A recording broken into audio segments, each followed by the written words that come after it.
Cotton சாரீஸ்லாம் கூட நல்லா இருக்கு. எல்லாம் உள்ளே நல்லா சர்வீஸ் பண்றாங்க. So happy to be here at the Velvet Stores and buy these sarees. Velvet Stores, Usman road, T Nagar, Chennai மற்றும் தூத்துக்குடி. ஆனா நீங்க அதிக நாள் அண்ணன் சீமானோட பயணிச்சிருக்கீங்க. இப்போ நாம் தமிழ் கட்சியிலிருந்து போன ஜெகதீச பாண்டியன் பல கருத்துக்களை முன்வைக்கிறாரு. இது பாஜகவோட ஒரு கைகூலிதான். இவங்க சீமான் காசு வாங்கிட்டு பேசுறாரு அப்படிங்கிறதுலாம் அந்த விஷயத்தை எப்படி நான் நினைக்கிறீங்க? நீங்க அந்த முதல் 1ஆம் கிளாஸ்ல அந்த அட்டை பாடத்துல ஒரு கதை ஒண்ணு படிச்சிருப்பீங்க. ஒரு நரி ஒரு பழத்தோட்டத்துல எகிரி எகிரி பார்க்கும், அந்த பழம் எட்டாது, ஓடி போய் சீச்சி இந்த பழம் புளிக்கும் அப்படின்ட்டு போடும். அந்த நரி இந்த பழத்தை சாப்பிட்றதுக்கு தான் வந்தது, ஆனா கிடைக்காது போது இந்த பழம் புளிக்கின்ற போது இல்ல. அதே மாதிரிதான் இந்த நரிகள் செய்யற வேலையை தூசி தட்டுற மாதிரி தட்டிட்டு போய்கிட்டே இருக்கணும், அவ்வளவுதான். குறிப்பா சவுக்கு சங்கரோட சேர்ந்து அரசியலும் அண்ணன் சீமானோட பேரு இல்ல, ஒண்ணுமே இல்ல. ஒரு வலுவான கருத்துக்களை, ஒரு தார்மீகமான தத்துவங்களை எடுத்து வைக்கக்கூடிய ஒரு தலைவராக சீமான் இருக்கிறாரு. நாம் தமிழ் கட்சி ஆட்சி அதிகாரத்துக்கு வரணும் வந்தால் பல பேருக்கு ஆபத்து. அப்ப யாருக்கு ஆபத்து? மணல் கொள்ளையர்களுக்கு, இந்த நாட்டை சுரண்டி சாவுகளுக்கு. அப்படி ஆபத்தானவர்கள்லாம் ஒன்னா சேர்ந்து சீமான் எடுத்து வைக்கின்ற தத்துவங்களுக்கு பதில் சொல்ல முடியாத போது அவதூறுகளை பரப்புவாங்க. அந்த அவதூறுகளுக்கு வாயாக இவர்களும் செயல்படுகிறார்கள் என்பது நம்ம ஒன்றும் பண்றது இல்லை. கூடயே இருந்தாரு, இவ்வளவு நாள் பயணிச்சிருந்தாரு. இப்படி சொல்லும் போது மக்கள் மத்தியில் கூடையே இருந்தவர்கள் தான் காலங்காலமாக தமிழர்களை காட்டி கொடுத்திருக்காங்க. கூடவே இருந்தவர்கள் தான்.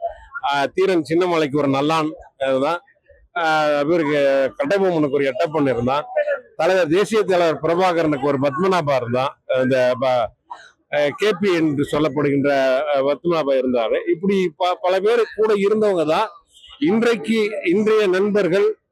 இன்றைய துரோகிகள் நேற்றைய நண்பர்கள் தானே. இன்றைய நண்பர்கள் நாளைய துரோகிகள். இது வரலாற்றில் தொடர்ந்து நடக்கிறது. அது மாதிரி இன்றைய அண்ணன் மீது குறை சொல்பவர்கள் நேற்றைய நண்பர்கள், அண்ணனால் மதிக்கப்பட்டவர்கள், அண்ணனால் பலன் அடைந்தவர்கள்.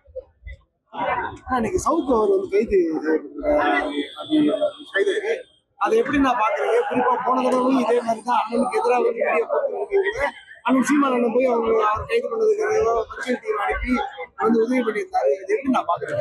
இல்ல, ஒரு ஜனநாயக நாட்டில் கருத்து சுதந்திரம் அது நமக்கு ஏற்புடையதாக இருக்கும், இல்லது ஏற்புடையாத கருத்தா கூட இருக்கும். அது கருத்து, ஒரு கருத்தை கருத்தாக கையாள வேண்டுமே தவிர அந்த கருத்துக்காக அவர்கள் சிறையில அடைக்கிறது நாங்கள் எப்போதும் ஏற்றுக்கிறது இல்லை. அண்ணன் செந்தமன் சீமான் எப்பொழுதும் ஜனநாயகத்தை ஜனநாயகமாக பார்க்கணும்னு நினைப்பாரு.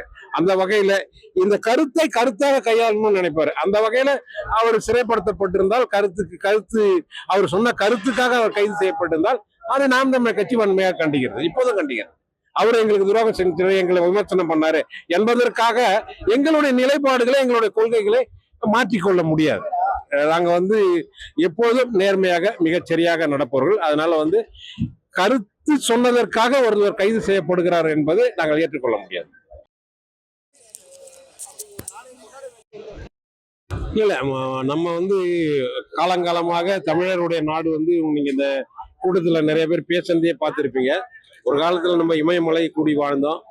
அப்புறம் ஒவ்வொரு சேர சோழ பாண்டியர்கள் அரசாளும் போது அவங்களுடைய தகுதிக்கு ஏற்ற மாதிரி இந்த எல்லைகள் மாறி இருக்கு.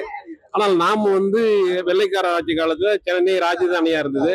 அப்போ ஆந்திராவில் ஒரு பகுதி, கர்நாடகத்தில் ஒரு பகுதி, கேரளாவில் மலைப்பார் பகுதி எல்லாமே சேர்ந்து சென்னை ராஜதானியா இருந்தது.